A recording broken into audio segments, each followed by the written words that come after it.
Buenas tardes para todos los estudiantes, también para las familias que nos acompañan en esta segunda oportunidad para continuar estudiando la asignatura Español Literatura y todos sus contenidos. En el encuentro anterior habíamos abordado algunos elementos esenciales que tienen que ver con el programa de estudio de la misma, haciendo énfasis sobre todo en algunos elementos de la comunicación. Por eso deben dominar, ya después de haber estudiado toda una semana a partir de la actividad independiente que les habíamos orientado, pues que el trabajo fue decisivo para la transformación del mono en hombre. También que el lenguaje, el arte y la literatura surgen como productos de una necesidad social y se relacionan estrechamente. También que de las literaturas nacionales bebe la literatura universal.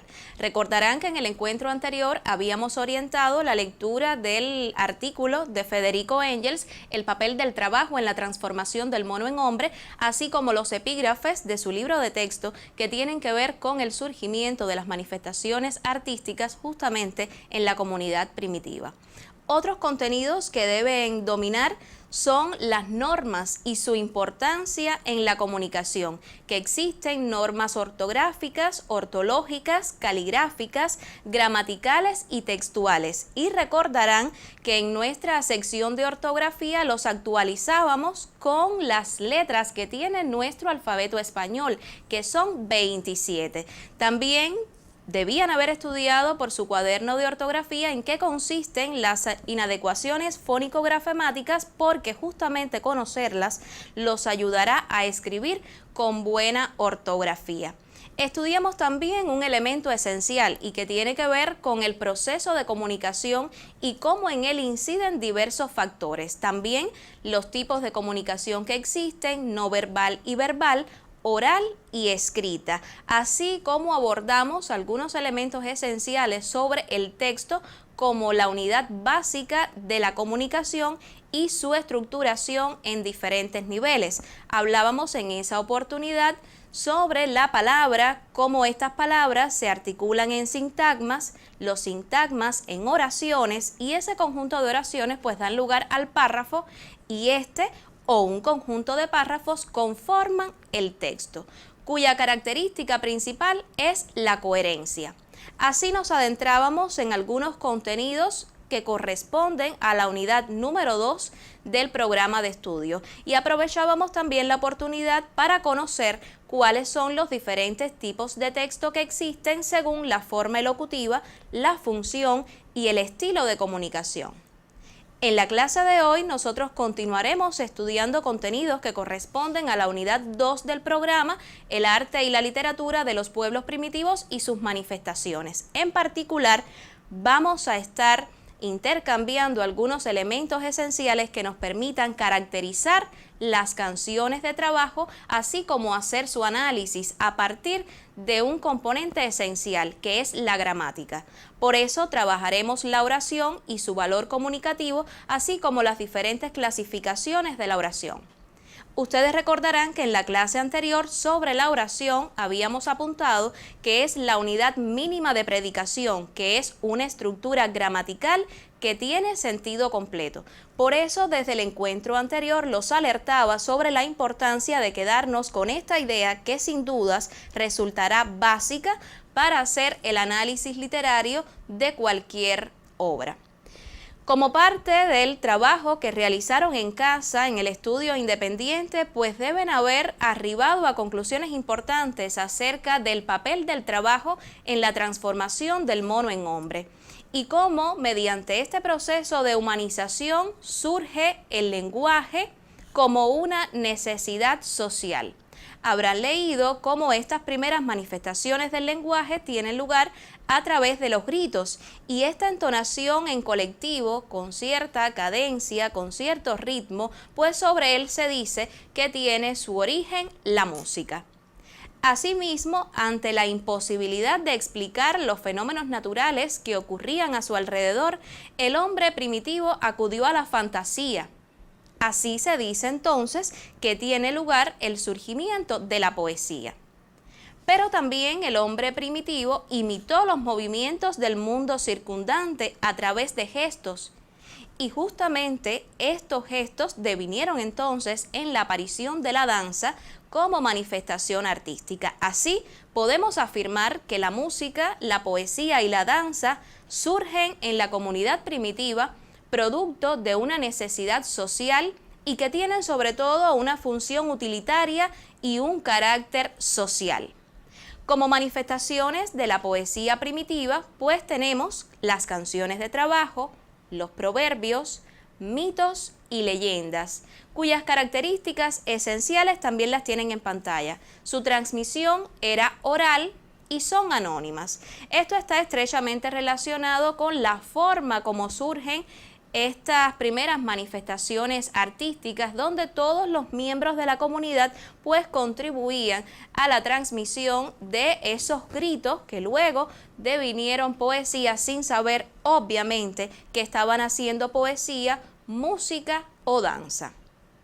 Veremos también algunas particularidades de las canciones de trabajo, que no se apartan de estas características de las que habíamos estado hablando anteriormente, pero en las cuales se vislumbran desde una época tan temprana como la comunidad primitiva la presencia de elementos del lenguaje poético. ¿Cuáles son estos elementos? Pues la presencia en algunas de ellas de el solista, el coro, de estribillos, de determinadas reiteraciones que contribuyen a otorgarle ritmo y musicalidad a esas canciones de trabajo, y también las invocaciones a las deidades, siempre para favorecer el trabajo creador. Por eso es que decimos que tienen una función utilitaria. Sobre este elemento nosotros regresaremos en la clase de hoy al analizar en particular esta canción de trabajo, Conduciendo el arado. Pero antes de adentrarnos en el análisis de la misma, pues vamos a introducirnos en su análisis gramatical. Yo les preguntaría, ¿qué clases de palabras son las que intervienen en el título de esta canción de trabajo? ¿Qué clase de palabra es conduciendo? ¿Qué clase de palabra es arado? ¿Qué significan? Ustedes en casa pueden estar retroalimentándose, porque estos conocimientos sobre gramática no son nuevos, ya ustedes los vienen estudiando desde que están incluso en la educación primaria. Así que les pido que analicen un momento. Conduciendo, ¿qué clase de palabra es? ¿De dónde se deriva? ¿Qué otras familias de esta misma clase de palabras ustedes conocen? ¿Qué significa? Asimismo, lo pueden hacer con arado. Ustedes estarán de acuerdo conmigo en que conduciendo es una forma no personal del verbo, y quisiera también que desde este primer momento fijaran esta idea. No es una forma verbal, es una forma no personal del verbo, porque no podemos identificarle modo, tiempo, número o persona. Es el gerundio que corresponde al infinitivo conducir. Y les he subrayado justamente esta terminación -cir porque quisiera que, como parte del estudio independiente que van a hacer en casa, pensaran por qué se escribe con C este infinitivo conducir, a qué regla ortográfica se ajusta la escritura de este vocablo, cuáles son sus excepciones. Lo pueden anotar en su libreta, porque en próximos encuentros estaremos conversando sobre el uso de este grafema C. Entonces, conduciendo es el gerundio del verbo conducir, y según el diccionario de la Real Academia de la Lengua Española, significa transportar a alguien o algo, guiar o dirigir. Es muy importante que fijen este significado. Así nos trasladamos hasta el sustantivo arado. Esta es la clase de palabras a la cual pertenece.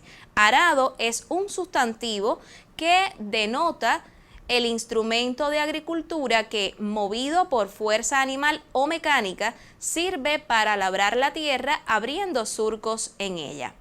obviamente sé que ustedes ahora en casa se están imaginando este instrumento que es tan importante en la agricultura. Sin dudas, una noble labor, no solo porque alimenta al hombre, sino porque en el caso particular de Cuba también contribuye muchísimo a nuestra economía.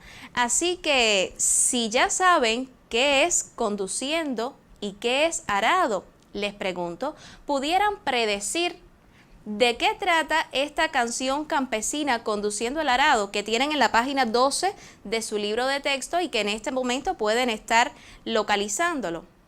¿Cuál será su función práctica y utilitaria? ¿Qué elementos del lenguaje poético aparecen en ella? En este momento les invito a tener un acercamiento al texto. Ustedes en casa lo pueden leer en voz baja. Y dice así: Padre del cielo, haz que todo crezca.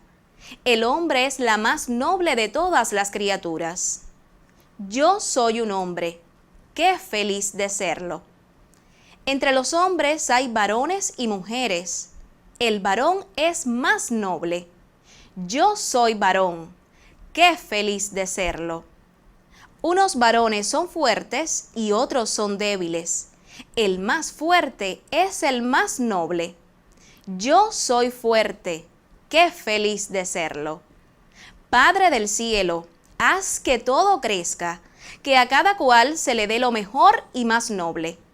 Gracias al Padre del cielo, gracias al Dios de la tierra.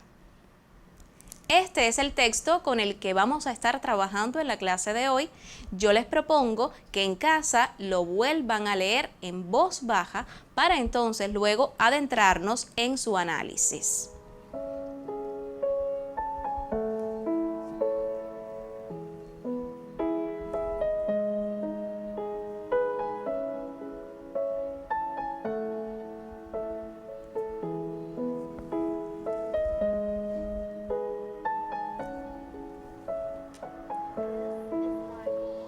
Luego de la lectura del texto, pues vamos a adentrarnos un poco en algunos elementos esenciales que tienen que ver con el tema de la canción, su intención comunicativa y la presencia en él de elementos del lenguaje poético, que no son diferentes a los que habíamos visto al inicio de nuestra clase, pero que deberemos identificar cuáles son y cómo se aprecian en este texto Conduciendo el Arado.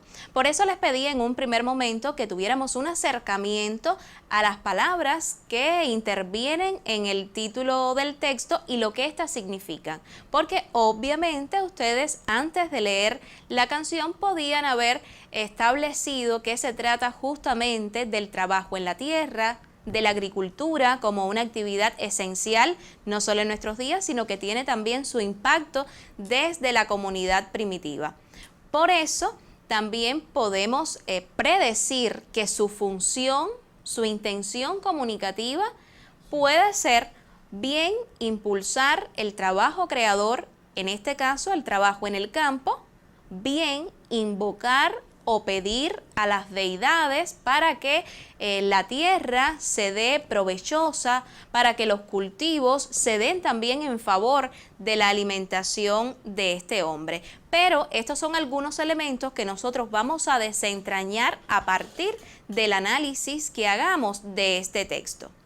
Vamos con la intención comunicativa, muy estrechamente relacionada con la función utilitaria que tienen estas canciones primitivas, en particular las canciones de trabajo. Ustedes notarán en el texto cómo aparece primer arador, todos los tiradores y el coro de tiradores. Les he querido subrayar una expresión, por decirlo de alguna manera, muy importante: Padre del cielo, y verán cómo se repite en el primer arador y también cuando lo hacen todos los tiradores. Pregunto, ¿por qué se han utilizado? ¿Qué función realiza en el texto este sintagma nominal? Pues estarán de acuerdo conmigo en que Padre del cielo es un vocativo, es esa expresión nominal que se usa con valor apelativo para llamar la atención. ¿De quién? Del Dios de la tierra. Y atención, el vocativo constituye una oración gramatical de tipo unimembre nominal, y constituye una oración gramatical justamente porque logra transmitir un sentido completo. Cuando ellos invocan al Padre del Cielo, pues este llamado a la atención se capta de manera inmediata. Recordarán que por su estructura o según sus miembros, las oraciones pueden ser bimembres o unimembres. En las bimembres es posible delimitar el sujeto y el predicado, no así en las unimembres porque no se pueden deslindar. Existen estos dos tipos de oraciones unimembres: nominales, cuyo núcleo será un sustantivo o cualquier clase de palabras que realice esta función, y la otra clasificación de las unimembres será verbal o impersonal, cuando su núcleo es un verbo impersonal. En este momento yo les propongo que a partir de esta introducción que hemos hecho del análisis de la canción Conduciendo el Arado, ustedes por este mismo camino lo sigan haciendo en casa, analizando cuáles son las oraciones que en ella intervienen y que vayan revisando cómo se clasifican por la actitud del hablante y qué relación tienen con el vocativo que habíamos acabado de analizar en clases. Esta es una tarea que sin lugar a dudas, recurriendo a los contenidos que Sobre Gramática conoce, ustedes en casa la van a poder desarrollar sin ningún tipo de problema. Los elementos del lenguaje literario que en ella aparece también los habíamos introducido al inicio de la clase, por eso podrán identificarlos en el texto y explicar cuál es la función que ellos realizan.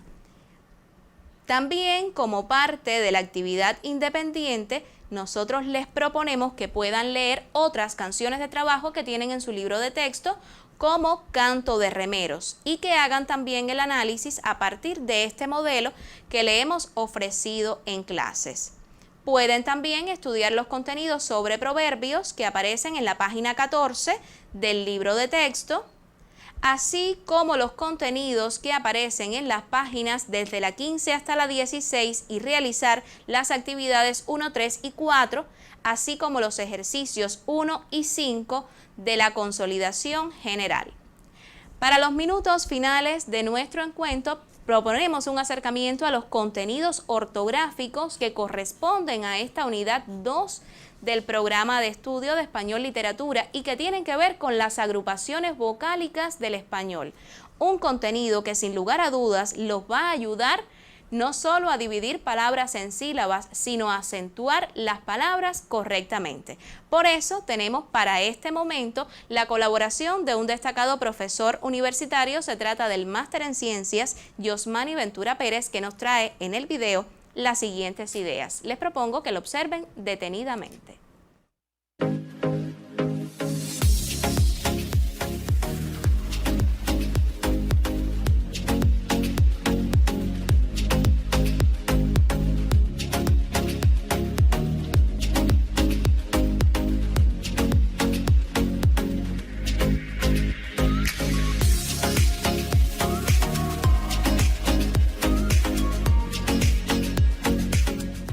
Te saludo y te ofrezco la bienvenida a este espacio que aspira a tener en ti la ortografía al día.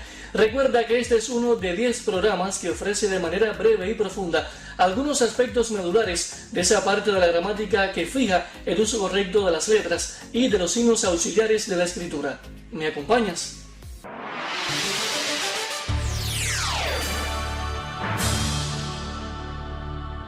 Para hoy te propongo un acercamiento a las vocales y a sus agrupaciones. Y te preguntarás, a estas alturas, las vocales, eso yo me lo sé, como también lo que es un hiato, un diptongo y un triptongo.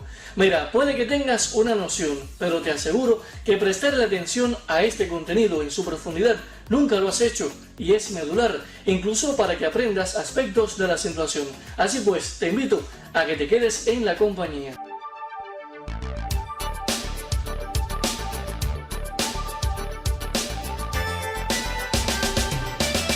El sistema vocálico del español es muy simple y está reducido a 5 sonidos que constituyen un sistema triangular, como aprecias en pantalla. Por la apertura de la boca, estas vocales se clasifican en abiertas y cerradas, Por tanto, como vocales abiertas o fuertes tenemos la A, la E y la O, pues son las vocales con las que más abrimos la boca al pronunciarlas. Las otras dos, las cerradas o débiles, son la I y la U.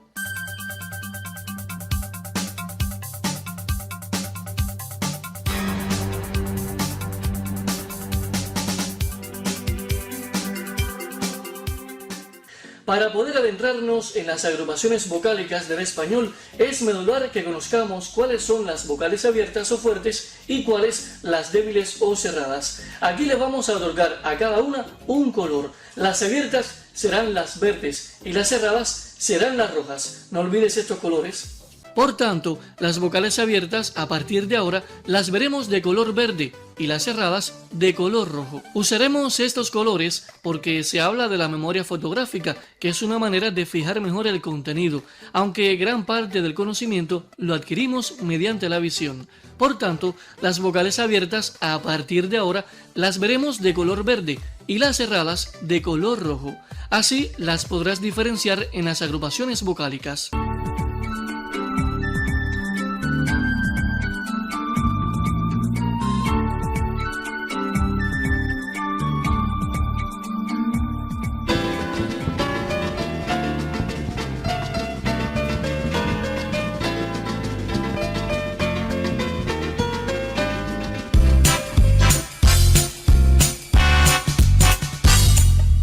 Hay varias palabras que contienen las 5 vocales, pero mira esto, la palabra euforia tiene las 5 vocales y solo 2 consonantes. Qué curioso, ¿verdad?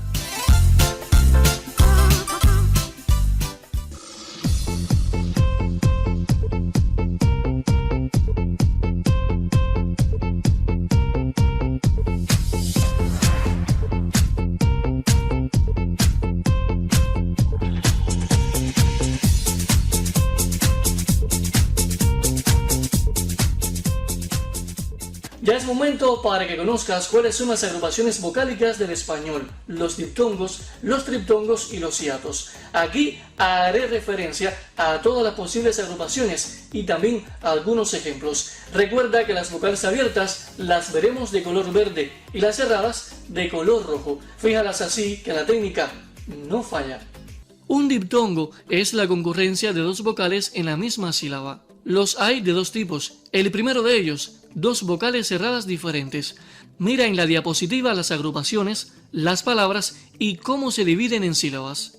Vemos la agrupación UI en la palabra cuido, así se divide en sílaba, cuido. Otra agrupación vocálica es IU y la vemos en la palabra ciudad, que se divide así, ciudad.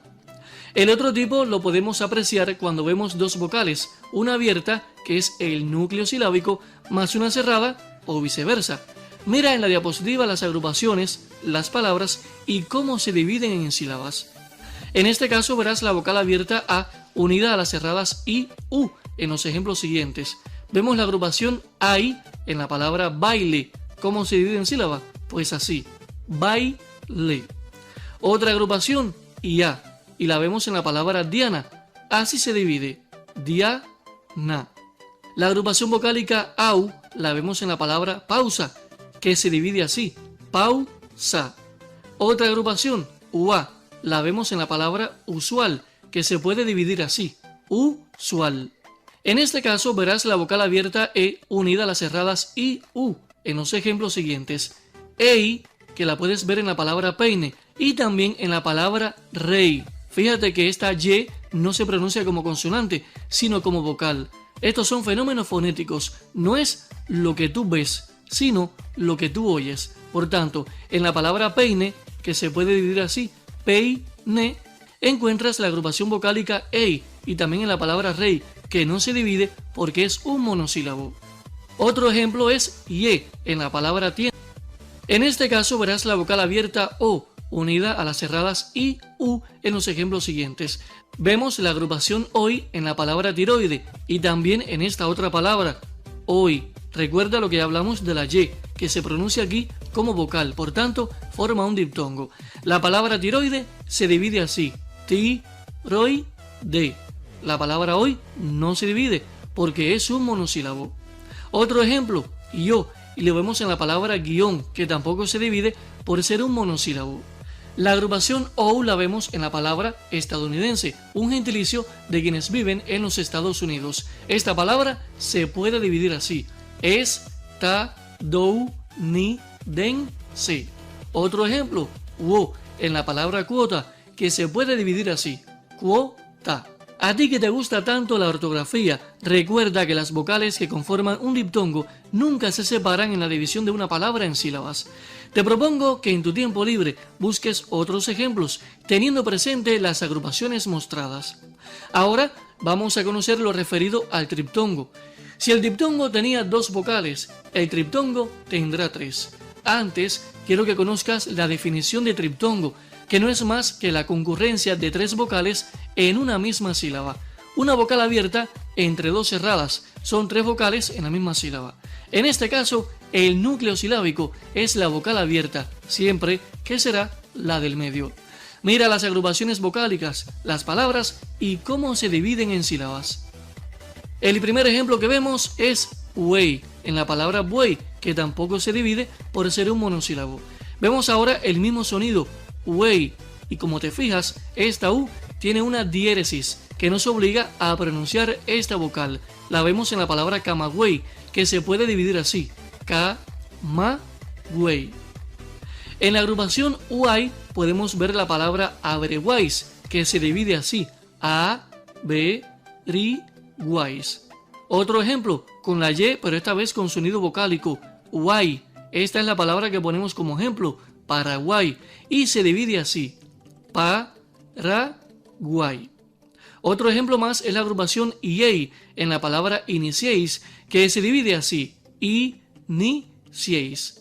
Otro ejemplo de agrupación es IAI, como triptongo. La vemos en la palabra despreciáis, que se divide así: despreciáis.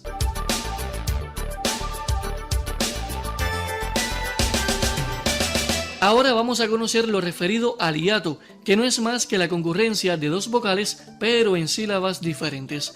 También existen 2 tipos de hiatos: 2 vocales abiertas, una junto a la otra, quedan en sílabas diferentes y cada una es núcleo vocálico de la sílaba donde ha quedado. El primero de ellos, 2 vocales abiertas, una junto a la otra, quedan en sílabas diferentes y cada una es núcleo vocálico de la sílaba donde ha quedado. Por ejemplo, la vemos en la palabra Bahamas, que se divide así: ba-a-mas.